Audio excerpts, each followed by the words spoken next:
Bonjour, c'est Jules Lavie pour Code Source, le podcast d'actualité du Parisien.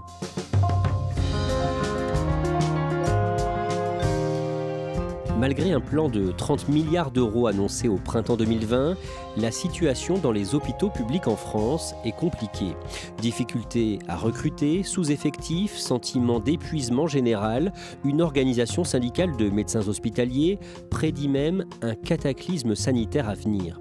Au-delà de ces mots, que se passe-t-il actuellement dans les hôpitaux français ? Code Source fait le point aujourd'hui avec la journaliste du Parisien Florence Méréau, spécialiste santé au sein du service société.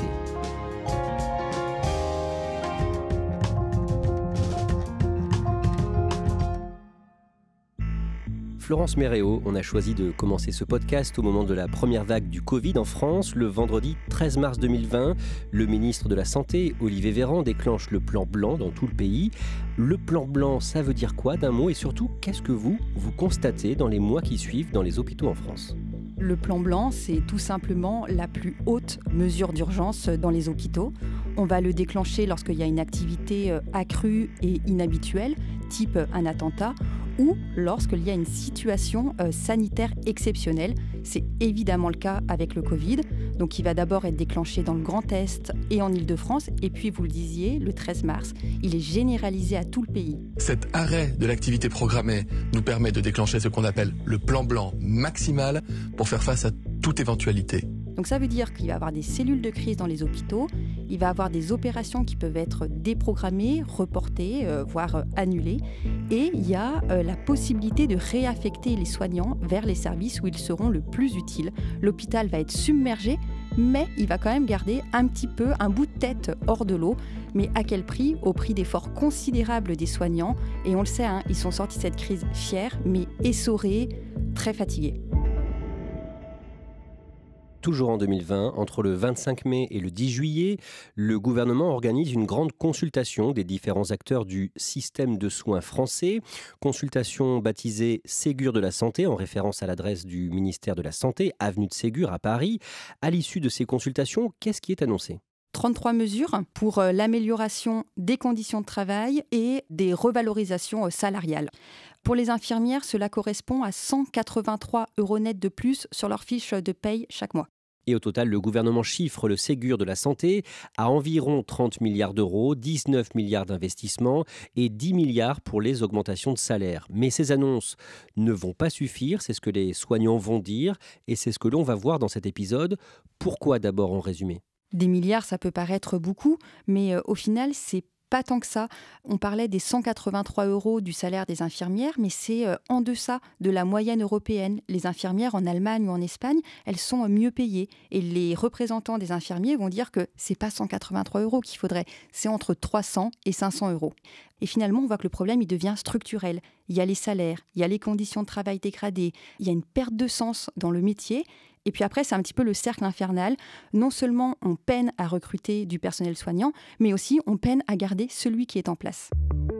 En 2021, le 10 décembre, un mouvement de colère part de l'hôpital de Strasbourg. Aujourd'hui, ce moment de recueillement a pour but d'informer la population que l'hôpital public se meurt. Les soignants en ont ras-le-bol et en fait, ils vont le manifester par une minute de silence qu'ils vont observer tous les vendredis afin de marquer ce qu'ils appellent la fin annoncée de l'hôpital public. Donc on est en décembre, on voit les soignants qui sont dans le froid, qui se réunissent par dizaines, avec un peu ce symbole, finalement, ils se taisent pour mieux faire entendre leur mal-être. Ça ne va pas se cantonner à Strasbourg, ça va prendre, on va aller voir à Marseille, à Caen.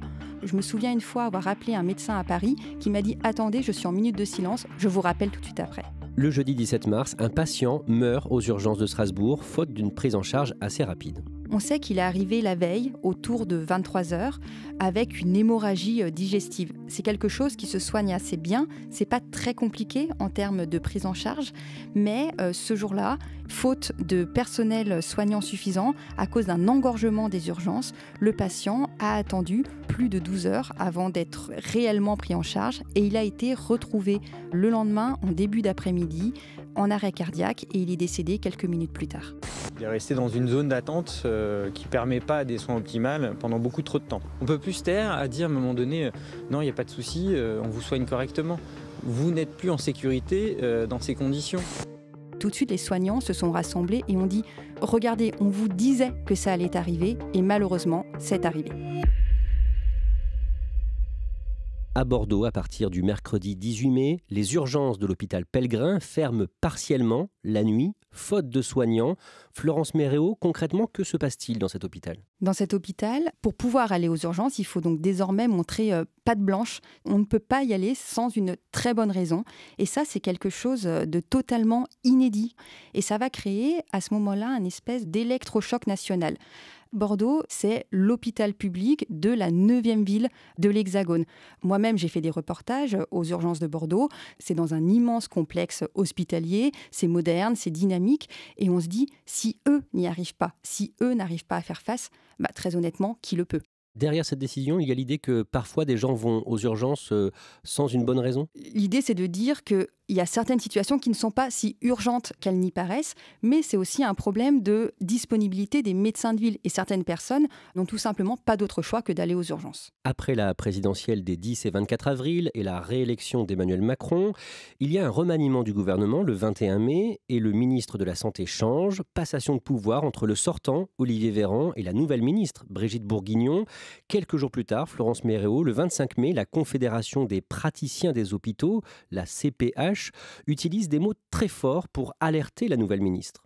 Oui, ils parlent de risque de cataclysme sanitaire et ils vont dire qu'aujourd'hui, quasiment la totalité des hôpitaux manquent de personnel. À cette période, fin mai, de nombreux services d'urgence en France sont obligés de réduire leur activité. Oui, il y a une association qui s'appelle le SAMU Urgence de France, qui est une association importante, qui a pignon sur rue, qui va sortir une carte disant que 120 des 650 services d'urgence en France sont en grande difficulté.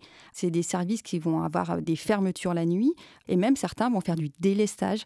Le délestage, ça veut dire qu'on va renvoyer des patients vers un autre service et là, c'est le cas pour des établissements à Châteauroux ou à Laval.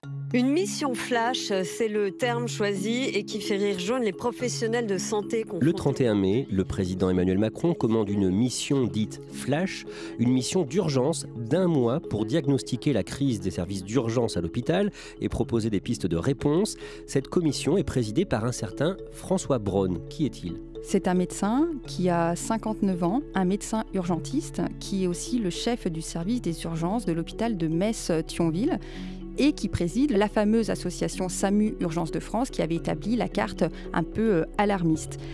Ça, c'est pour sa partie publique. Ce que l'on sait moins, c'est que François Braun a également été le conseiller santé lors de la 2e élection d'Emmanuel Macron. Le 7 juin, une journée nationale de mobilisation, c'est-à-dire de grève ou de manifestation, est organisée dans le pays. Les soignants sont appelés à la grève ce mardi. Des rassemblements sont prévus dans une 50aine de villes. C'est à l'initiative de 9 syndicats et de plusieurs collectifs de soignants. Et donc, ils vont revendiquer des hausses de salaire, des hausses des effectifs, des meilleures conditions de travail. Et c'est un mouvement qui va prendre pas mal d'ampleur. Plus de 50 villes vont y participer. Le lendemain, le 8 juin, la nouvelle ministre de la Santé, Brigitte Bourguignon, fait des annonces sans attendre le résultat de la mission flash. Oui, parce qu'elle dit que la situation, elle est difficile, même si elle refuse d'employer des mots un peu plus catastrophistes, on va dire. Elle refuse de noircir le tableau, mais elle dit oui, c'est très difficile. Et donc, elle va proposer que les infirmières puissent exercer leur métier avant la remise officielle de leur diplôme. Dès qu'elles ont fini leurs études, mais avant la remise officielle de leur diplôme. Elle va également dire que les médecins retraités peuvent venir à l'hôpital en renfort sans perdre leur retraite, en la cumulant. Et également, elle annonce le doublement des heures supplémentaires. Quelles sont les réactions d'un mot ? Il est dit qu'elle ne va pas assez loin. Une médecin, moi, va me dire, les médecins retraités, on essaye, sauf qu'ils ne veulent plus revenir. Les conditions, elles sont trop mauvaises. Le jeudi 9 juin, Le Parisien publie une lettre ouverte à Emmanuel Macron, rédigée par la FHF, la Fédération hospitalière de France. Que dit cette lettre ? Elle dit que le constat, il est alarmant, que l'été va être difficile, mais elle propose des solutions. Et finalement, en filigrane, ce qu'on peut voir, c'est que oui, on peut sauver l'hôpital public à condition d'y mettre des moyens à court, à moyen et surtout à long terme. Il faut vraiment redresser le paquebot. Il y a une des mesures que moi j'ai trouvée assez nouvelle, c'est qu'il proposait également de réguler les congés des médecins de ville, de les faire participer à la permanence des soins. La Fédération hospitalière de France arguait que dans les entreprises, tout le monde ne prenait pas ses congés en même temps et qu'il faudrait peut-être faire pareil pour les médecins de ville. Florence Méréau, ce jour-là, Le Parisien publie un reportage que vous avez fait au centre hospitalier d'Avignon, dans le Vaucluse. Qu'est-ce que vous voyez sur place, dans les couloirs de cet hôpital ? Des brancards. Et dès que j'arrive aux alentours de 14h30, il y en a déjà 8 qui sont en file indienne dans les couloirs de l'hôpital. C'est beaucoup. Ça veut dire que c'est des patients qui vont attendre pendant longtemps. Et la chef de service est encore assez émue du week-end qu'elle vient de passer. Elle a travaillé tout le week-end. Il y a eu plus de 220 passages aux urgences par 24 heures. C'est beaucoup parce que normalement, c'est autour de 170. Donc ça a été éprouvant et surtout, elle me dit que ça préfigure l'été qui va arriver. Cet hôpital, on ne l'a pas choisi par hasard. Avignon, vous le savez, accueille un grand festival de théâtre, mais qui draine également 30% de plus de gens qui vont aller aux urgences. Et donc, l'été s'annonce rude. Vous faites parler une retraitée, Huguette, qui attend depuis des heures sur son brancard. Oui, Huguette, elle a 76 ans. Elle est effectivement retraitée de l'agriculture dans la région. Elle cultivait des pommes et elle est arrivée par ambulance à 7h du matin parce qu'elle n'arrivait plus à parler. Donc ça peut être des signes assez inquiétants. Donc de 7h à 19h, elle n'aura pas mangé, elle n'aura pas bu. Elle attend d'être prise en charge. Et Huguette, elle me dit, vous savez, tout ça, on le voit à la télé, mais là, le vivre en vrai, c'est très impressionnant. Et plus tard, quand elle va être un peu plus fatiguée en fin de journée, elle va aussi me dire « Mais est-ce qu'on peut toujours être soigné aujourd'hui en France ?» Vous discutez aussi avec le directeur de l'hôpital et il parle ouvertement de ses difficultés. Il dit « On est au pied du mur ». Ce directeur, c'est pas un petit nouveau. Il a dirigé des hôpitaux publics et privés. Il dit que lui n'a jamais vu une telle situation. Le dimanche 19 juin, au second tour des élections législatives, la ministre de la Santé, Brigitte Bourguignon, est battue. Ça veut dire, selon la règle qui a été fixée par l'Élysée, qu'elle va devoir démissionner et être remplacée à peine un mois après son arrivée. Florence Méréau, le 23 juin, vous publiez dans Le Parisien une enquête sur ce qu'on appelle l'intérim médical. De quoi s'agit-il ? En fait, ce sont des médecins qui, en plus de leur poste, vont aller faire des missions temporaires dans des services où il manque de bras, où il manque de médecins, des services qui sont en difficulté, donc ils vont faire des missions de 24 heures par-ci par-là. Sur le principe, c'est un tarif qui est plafonné, qui est de 1 170 € la garde, sauf que là, les services ils sont en tension, il manque énormément de personnel, donc il va y avoir une disproportion entre l'offre et la demande. Résultat, ces missions intérim vont être proposées à des tarifs exorbitants, 2 000, 2 500, jusqu'à 4 000 € la garde de 24 heures. Nous, on a pu consulter pas mal d'annonces. Il y a même des annonces où on dit « vous aurez à disposition une bouilloire ». C'est vraiment faire venir le médecin coûte que coûte. Et des fois, certains intérimaires vont jusqu'à faire jouer les enchères. Un directeur d'hôpital me confiait que parfois, la veille d'une mission intérim, certains médecins rappelaient en demandant une augmentation de leurs tarifs pour finalement venir faire leur garde le lendemain. C'est évidemment très problématique, c'est de l'argent public. Un service est composé parfois à 50 ou 60% d'intérimaires. Comment est-ce que vous montez des projets ? Comment est-ce que vous faites des projets stables de service ? C'est impossible. Les hôpitaux ont du mal à recruter partout en France ? Oui, partout en France. Et ce n'est pas forcément toujours les mêmes manques de personnel. Parfois, c'est les infirmières, comme en Ile-de-France, parce que cela coûte très cher de se loger. Dans d'autres, l'hôpital d'Avignon, ça va plutôt être des médecins qui manquent. Le lundi 27 juin, plusieurs syndicats de médecins hospitaliers et de médecins de ville, les médecins libéraux, publient un communiqué commun. Ils réclament une régulation des patients avant leur arrivée aux urgences. En résumé, sauf urgence vitale, il faudra d'abord appeler au 15 pour avoir le droit de se présenter à l'accueil aux urgences. Oui, et c'est rare que médecine de ville et médecine hospitalière parlent d'une même voix. D'habitude, c'est toujours un peu la guerre de tranchées. Et donc, dans ce communiqué, ils vont dire que, vous savez, cette campagne, les antibiotiques, c'est pas automatique, qui est resté dans les esprits. Là, c'est un petit peu la même chose. Les urgences, ça ne devrait pas être automatique. Les résultats de la fameuse mission Flash doivent être présentés à la Première ministre Elisabeth Borne le vendredi 1er juillet.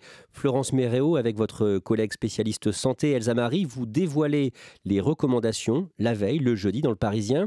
Alors, quelles sont les principales mesures proposées ? Il y en a 41, dont justement une campagne d'information grand public.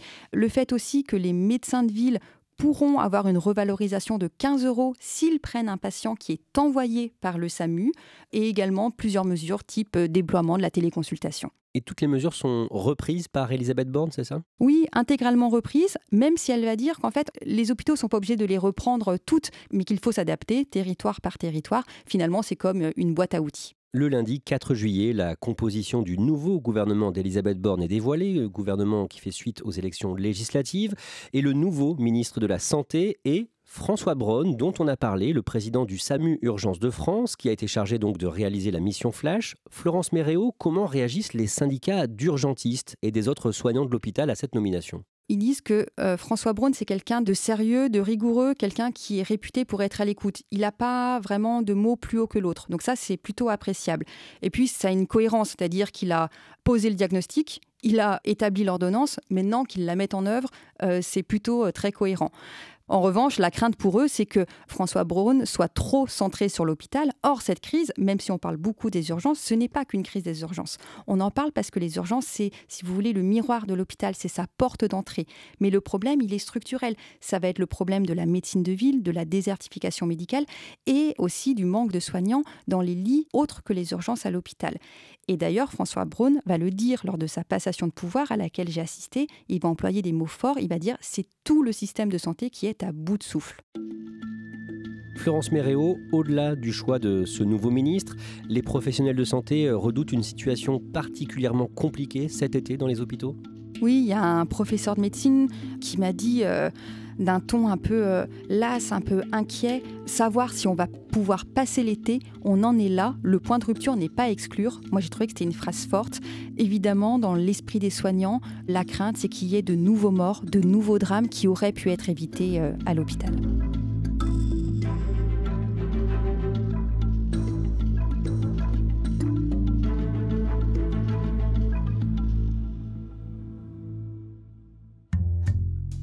Merci Florence Méréau. Cet épisode de Code Source a été préparé avec Lola Sotti, production Raphaël Pueyo et Thibault Lambert, réalisation Julien Moncouquiol. Code Source est le podcast d'actualité du Parisien, un nouvel épisode chaque soir de la semaine. Pour n'en rater aucun, n'oubliez pas de vous abonner, gratuitement bien sûr, sur votre application audio préférée. Vous pouvez nous contacter sur Twitter @codesource ou nous écrire codesource@leparisien.fr.